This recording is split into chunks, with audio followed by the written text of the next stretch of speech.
जय हिंद दोस्तों, आपका बहुत बहुत स्वागत है आपके YouTube चैनल विवेक ई लर्निंग क्लासेस में। आई होप आप सभी लोग स्वस्थ होंगे और अपनी तैयारी कर रहे होंगे। ठीक है, जैसा कि आपको पता ही चल गया एग्ज़ाम डेट आ गई है, तो सब अब लोगों ने अपनी अपनी तैयारी बढ़ा दी होगी, बूस्ट कर दी होगी, सीरियस होकर तैयारी करनी शुरू कर दी होगी। ठीक है, लास्ट वीडियो में इस बारे में बात हुई थी एग्ज़ाम डेट को लेके। ठीक, कुछ लोगों को अभी भी लगता है कि वो फर्जी डेट है और कुछ का मानना है कि वो नोटिस फर्जी है। तो जिनका ऐसा मानना है उनके लिए फ़र्जी है वो। ठीक है, उनका एग्ज़ाम चुनाव बाद होगा, और जिनका ऐसा मानना नहीं है, जिन्हें लगता है वो सही है, तो आपका एग्ज़ाम अक्टूबर में है। ठीक है, ये मान के तैयारी कीजिएगा। और अगर थोड़ी बहुत डेट इधर उधर होती भी है तो मुझे लगता नहीं है कि अब डेट आपकी आगे पीछे होगी, उन्हीं डेट पर एग्ज़ाम होगा। फिर भी अगर कोई बाई चांस अगर कुछ ऊंच नीच हो जाती है, अगर कोई पेपर क्लैश कर जाता है, तो हो सकता है कि डेट कुछ आगे पीछे शिफ्ट हो जाए, पर इतना ज़्यादा गैप नहीं होगा कि 1-2 महीने बाद एग्ज़ाम हो। ठीक है, आपका एग्ज़ाम अक्टूबर में स्टार्ट होने वाले हैं और अक्टूबर में स्टार्ट हो जाएंगे, ये डेट लगभग कन्फर्म है। ठीक है, अब बात करते हैं कि जैसे लास्ट वीडियो मैंने बताया था, तो उसमें बहुत सारे लोगों के कमेंट आए थे जिनका डर जो है, फोबिया जो है वो मैथ है। ठीक है, जिनका मैथ नहीं बन रहा है या मैथ में स्कोर नहीं इंक्रीज़ हो पा रहा है। बाकी सारे सेक्शन आपके सही हैं, आपने तीनों सेक्शन अच्छे से कर लिए हैं, आपने अपना रीजनिंग ठीक कर लिया है, आपने अपना हिंदी ठीक कर लिया है और आपने अपनी जीएस पॉलिटी वगैरह भी सब पढ़ रखी है, लेकिन आपके साथ दिक्कत आ रही है केवल मैथ को लेके। तो आज ऐसे भाइयों के बारे में बात करेंगे कि मैथ जिनका कमज़ोर है या जिन्हें दिक्कत आ रही है स्कोर करने में, वो क्या करें। देखिए, अगर आपका कोई एक सेक्शन कमज़ोर है, जैसे आप मान रहे हैं कि आपका मैथ आपका कमज़ोर है, तो प्रयास कीजिए कि उस सेक्शन में आप कम से कम 20 क्वेश्चन तो करिए। ठीक है, इतना तो आप उस सेक्शन में कर लें कि आप क्वालिफाई हो जाएं उसमें। ठीक, उस सेक्शन को क्वालिफाई कर दें और अच्छे से थोड़ा बहुत क्वालिफाई करें। तो कम से कम 20 मार्क्स का तो लेके चलिए कि कम से कम 20 क्वेश्चन, मार्क्स कह रहा हूँ, 20 क्वेश्चन तो आपके उस सेक्शन में कम हो जाए, चाहे वो कोई सा भी हो। आपका अगर जीएस कमज़ोर है तो जीएस में हो जाए, कोई एक सेक्शन अगर आपका कमज़ोर है, और बाकी 3 में प्रयास कीजिए कि 30+ जाएँ। ठीक है, 30+ क्वेश्चन आपके हों, इतनी अच्छी तैयारी कीजिए, तभी आप क्या कहते हैं बैलेंस कर पाएंगे अपने कमज़ोर वाले सब्जेक्ट को, नहीं तो क्या कहते हैं दिक्कत हो जाएगी। ठीक, उसके बाद बात करते हैं कैसे करें। अब जिनका भाई देखो मैथ बिल्कुल ख़राब है या जिन्हें डर लगता है मैथ से, थोड़ा बहुत सीख लिया है, तो आपको पहले तो अपने अंदर से ये डर निकालना पड़ेगा। आपको थोड़ा कॉन्फिडेंस अपने अंदर लाना पड़ेगा कि हाँ, हम कर सकते हैं, हमारा हो जाएगा। ठीक है, ये मत सोचिए कि कैसे होगा, मैथ नहीं आता है, मेरा नहीं होगा, इसी बात को आप प्रेशर बनाए जा रहे हैं अपने ऊपर, तो वो ठीक नहीं है। ठीक, तो उन्हें केवल इतना करना है कि आप जो एस डी यादव की बुक है, ठीक है, अगर आपने कुछ पढ़ रखा है उसमें से, तो उसे तो अच्छे से रिवाइज़ कर लो, 2-3 बार अच्छे से उन क्वेश्चनों को बार बार लगा लो। ठीक है, 2-3 बार तो लगा ही लो। ठीक, अब टाइम थोड़ा बढ़ाना पड़ेगा आपको। ठीक, 2-3 बार उन क्वेश्चनों को लगा लो जो आपने पढ़ रखा है, और जो चैप्टर आपको लग रहा है कि अभी मेरा इतना कोर्स रह गया है, 50% रह गया है किसी के कुछ चैप्टर रह गए हैं, तो वो मेरे भाई ऐसा कर सकते हैं कि जैसे आप नया चैप्टर पढ़ रहे हैं, ठीक है, तो आप पढ़ते हुए नए चैप्टर को पुराने वाले का रिवीजन करते हुए चलें, ताकि आपको लास्ट में रिवीजन के लिए ऐसा ना रहे कि रिवीजन नहीं हुआ। आप हाथ के हाथ में काम करते हुए चलें अपना। जैसे आपने आज कोई नया चैप्टर पढ़ा, तो आपने उससे पहले जो चैप्टर पढ़ा था उसके क्वेश्चन भी लगाने हैं। ठीक, इसी तरीके से जब नए पे जाएंगे तो जो आपने अब पढ़ा है उसे भी करना है। मतलब रिवीजन आप हैंड टू हैंड करते हुए चलिए। ये अगर स्ट्रेटेजी अपनाएंगे तो डेफिनेटली आपको फ़ायदा होगा। ये नहीं करिए कि अब ये चैप्टर पढ़ रहे हैं तो केवल यही चैप्टर पढ़ रहे हैं, जब ये खत्म हो जाएगा तो फिर अगले पे पहुंच जाएंगे, फिर अगले पर। पुरानों से कोई मतलब नहीं है। ठीक है, तो अब वो समय नहीं है कि आपकी नए एक एक करके चैप्टर पढ़ते रहें। तो कोशिश कीजिए कि जितना पुराना पढ़ चुके हैं उसका रिवीजन साथ के साथ चलता रहे, और जो आपका रह गया है, अभी जो चैप्टर आपके रह गए हैं, जो आपको आपका सिलेबस के हिसाब से रह गए हैं, उन चैप्टर को सीख लें।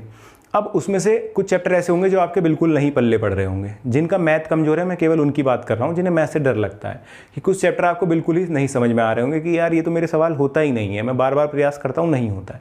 तो आप जितना सीख सकते हैं बस उतना सीख लीजिए। ठीक है, अगर आपको तो उसके 2-3 टाइप आ गए हैं तो वो सीख लीजिए, और उससे ज़्यादा आपको नहीं आ रहे हैं, आपका टाइम ज़्यादा ख़राब हो रहा है, तो उन्हें आप छोड़ दीजिए। ठीक है, आपने जो पढ़ रखा है उसे अच्छे से कर लीजिए। ठीक, जो चीज़ आप सीख सकते हैं, जो चीज़ आपको आ रही हैं, उन चीज़ों को आप बेहतर कीजिए। ठीक, उन पर काम करिए अपनी। जो चीज़ अब नहीं आ रही है उसे देखिए 1-2 बार कि हाँ, अगर सीख पा रहे हैं तो अच्छी बात है, नहीं सीख पा रहे हैं तो उसे छोड़ दीजिए। अब ये मत सोचिए कि एग्ज़ाम में आएगा, कैसे होगा, क्या नहीं होगा, जब आएगा तब देखी जाएगी।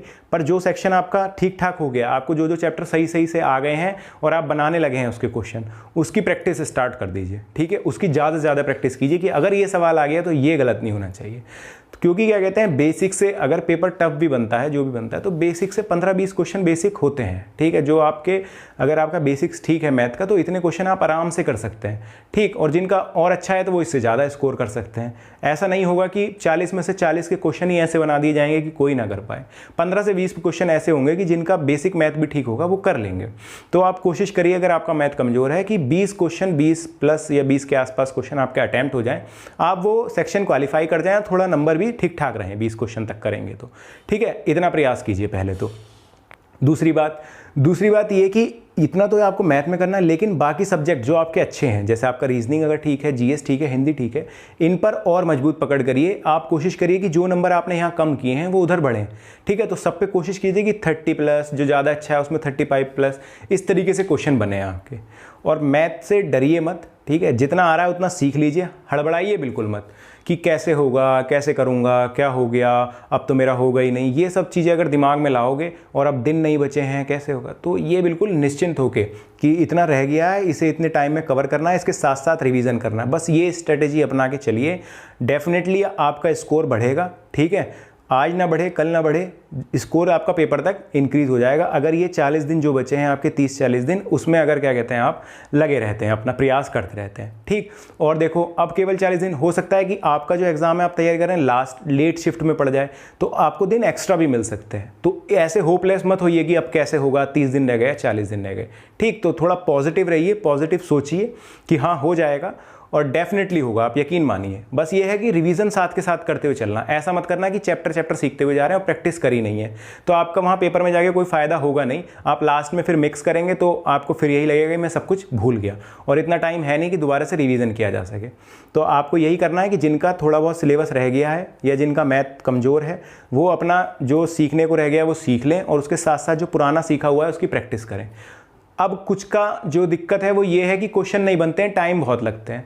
तो देखिए, टाइम कम करने का केवल एक ही तरीका है, वो है आपकी प्रैक्टिस। आप उस टाइप के क्वेश्चनों की जितने ज़्यादा प्रैक्टिस कर लेंगे, आपके क्वेश्चन उतनी जल्दी बनने लगेंगे, चाहे आप वो ट्रिक से करें, चाहे आप वो सॉल्यूशन से करें, ठीक है। अगर आपको ट्रिक्स आती हैं तो ट्रिक भी तभी काम करेंगी जब आपने उसकी अच्छे से प्रैक्टिस कर रखी होगी, ठीक है। ऐसे नहीं कि आप गए और आपको ट्रिक आती है और आपने लगा दिया, ऐसा नहीं। जब तक आपने ट्रिक पे काम नहीं किया होगा, आपने उसके क्वेश्चन नहीं लगाए होंगे अच्छे से, तब तक वो ट्रिक भी अपना फ़ायदा नहीं देगी, मतलब वो उतनी जल्दी नहीं काम करेगी जितनी जल्दी उसे करना चाहिए, जितनी जल्दी क्वेश्चन बनना चाहिए।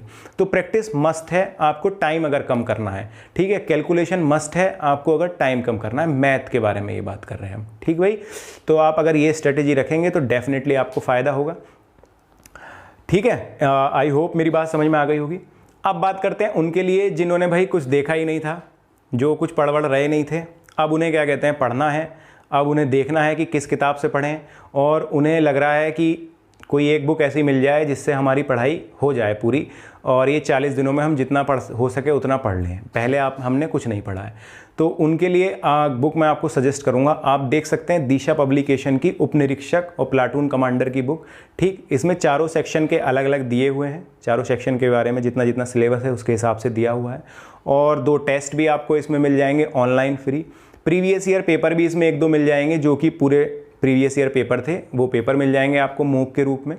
बाकी इसका जो कंटेंट है वो ठीक ठाक है, सिलेबस के हिसाब से बढ़िया कंटेंट है। कम समय में अगर तैयारी करनी है थोड़ी बहुत, ठीक है, कि आपने पहले से बिल्कुल नहीं पढ़ रखा था और आपको अब कोई ऐसी बुक चाहिए जिसमें आपको सब कुछ एक जगह मिल जाए और आप अलग अलग बुकों पर नहीं जाना चाहते हैं, तो आप ये दिशा पब्लिकेशन की बुक देख सकते हैं, ठीक। इसका लिंक मैं डिस्क्रिप्शन में डाल दूंगा, चाहे तो आप इसे खरीद सकते हैं ऑनलाइन यहाँ से, ठीक है। और बाकी अगर जिनकी तैयारी चल रही है मेरे भाई, जो पहले से कर रहे हैं, जो अंडर गाइडेंस में कर रहे हैं, मतलब जो जो बुक बताई थी उन्हें पढ़ रहे हैं, आप उन्हें पढ़ते रहिए, अपना रिवीजन करते रहिए, ठीक है। जितना आपने पढ़ लिया है उसे अब रिवीजन की ज़रूरत है, ठीक। अगर रिवीजन नहीं करेंगे तो जितना आपने मेहनत करी है पिछले कुछ दिनों में वो सारी व्यर्थ हो जाएगी, उसका कोई यूज़ नहीं हो पाएगा आपके आने वाले एग्ज़ाम में, ठीक। तो रिवीजन मस्ट है। और जो जिनका थोड़ा बहुत टाल मटोल रही हो, किसी वजह से कुछ रहा हो, तो अभी भी आपके पास समय है, आप अपना टाइम थोड़ा इंक्रीज़ कीजिए पढ़ने का, ठीक है। अपने आप को थोड़ा और एक्स्ट्रा आपको देना पड़ेगा बाकियों से, ऐसा नहीं है कि नहीं हो पाएगा, हो जाएगा, ठीक है। तो ये चीज़ें आप फॉलो करें। बाकी क्या कहते हैं, आपको कोई दिक्कत हो, कुछ आपको क्या कहते हैं नहीं समझ में आ रहा है कि अब कैसे करें, बस एक मेरी आपसे रिक्वेस्ट है कि हड़बड़ाइए नहीं, ठीक। मैंने बहुत सारे कमेंट देखे, बहुत स्टूडेंट देखे, एकदम डेट पता चलते ही पता नहीं क्या हुआ, कौन सा पहाड़ टूट गया, पहले सबको ये था कि एग्ज़ाम डेट बताओ, जैसे ही एग्ज़ाम डेट पता चल गई तो ये हुआ कि इतनी जल्दी क्यों हो रहा है, ये फेक नोटिस है और ये बिला बिला फालतू की बातें, और फिर अब हम क्या करें, 40 ही दिन रह गए। तो यार ये आप पहले से तैयारी कर रहे थे, अपने ऊपर भरोसा रखिए। 40 दिन में अब आपको अपनी तैयारी बूस्ट करनी है और जो पढ़ा है वो रिवाइज़ करना है। कुछ ऐसा कोई पहाड़ तो टूटा नहीं है, एग्ज़ाम तो होना ही था। ठीक, अच्छा है कि 40 दिन पहले पता चल गया, हो सकता है 20 दिन पहले ही पता चलता। ठीक, तो हड़बड़ाना नहीं यार, बिल्कुल एकदम रिलैक्स होकर तैयारी करो। ऐसी जॉब में जा रहे हो आपको मेंटल प्रेशर रहेगा, और ऐसे अगर हड़बड़ाओगे तो क्या ही नौकरी करोगे, काम ख़राब कर दोगे तुम सबका। तो थोड़ा रिलैक्स होकर तैयारी करिए, अपना फोकस होकर मेंटेन करिए, स्ट्रेटेजी को बनाइए कि हाँ ऐसे एग्ज़ाम देना है, ये ऐसे ऐसे चीज़ें क्रैक होंगी, जो मेरा सेक्शन कमज़ोर है इस पर काम करना है, और जो मुझे आ ही नहीं रहा है तो उसे किसे छोड़ना है। ठीक है, इन सब चीज़ों पर काम करिए। और मैथ का कोई हवा ना बनाइए कि मैथ नहीं बन रही है। जिनका टाइम मैनेजमेंट नहीं हो पा रहा है वो प्रैक्टिस करें भाई क्वेश्चनों की ज़्यादा से ज़्यादा। जिनका सिलेबस नहीं हुआ है वो अपना सिलेबस कवर करने के साथ साथ पीछे के चैप्टरों का रिवीजन करते चलें। जिनका मैथ बिल्कुल ख़त्म है वो भाई एसटी यादव से जितना बेसिक हो सकता है वो बेसिक मैथ कर लें। बस ये 3 मैंने की पॉइंट आपको दे दिए हैं मैथ के लिए। ठीक, और बाकी जिन भाइयों का अच्छा है वो अपना भाई बढ़िया करिए और कोशिश करिए कि 35+ स्कोर करेंगे, और हो सकता है। ठीक है, तो बैलेंस करना पड़ेगा, चीज़ों को बैलेंस करेंगे तो आराम से हो जाएगा। और हड़बड़ाएंगे और इसके चक्कर में वो भी ख़राब करेंगे, ये भी ख़राब करेंगे, तो कहीं ना कहीं आपको दिक्कत हो सकती है। ठीक, तो अब टाइम है कि आप काम होकर अपनी तैयारी कीजिए और लगे रहिए, बस एकदम फोकस होकर, इधर उधर दिमाग ना दौड़ाइए कि कैसे क्या। जितना आप एक बार में स्ट्रेटेजी बना ली उस पर काम करना स्टार्ट करिए। ठीक, बाकी आज के लिए मेरा इतना ही था। जो आपके कमेंट आए हुए थे मैथ्स को लेके बहुत सारे, तो ये वीडियो मैंने बनाई आपके लिए। ठीक, अगर आपको ये वीडियो पसंद आई हो तो आप वीडियो को लाइक कर दीजिएगा, और अगर कोई अन्य जानकारी चाहिए हो, ठीक है, आपके एग्ज़ाम से लेके या किसी और रिलेटेड कोई दिक्कत हो तो आप मुझे कमेंट कर दीजिएगा, या फिर आपको मुझसे डायरेक्ट मैसेज पे बात करनी है तो आप टेलीग्राम पे विवेक ई लर्निंग क्लासेस सर्च करके ग्रुप में ऐड होने के बाद मुझे डायरेक्ट मैसेज कर लीजिएगा। ठीक है, मैं वहाँ पर रिप्लाई कर दूँगा, रिप्लाई मैं कमेंट में भी कर दूँगा। और बाकी मेरी यही आप सबको शुभकामनाएं हैं कि आपकी तैयारी बेहतरीन चलती रहे और आप सब लोग स्वस्थ रहें, और इन 40 दिन में जितना ज़्यादा से ज़्यादा आप दे सकते हैं उतना बेस्ट आपका हो। ठीक, और बाकी एग्ज़ाम में तो बाकी अगर आपकी तैयारी अच्छी होगी तो एग्ज़ाम भी क्या होगा, बढ़िया जाएगा। आज के लिए इतना ही दोस्तों, जय हिंद।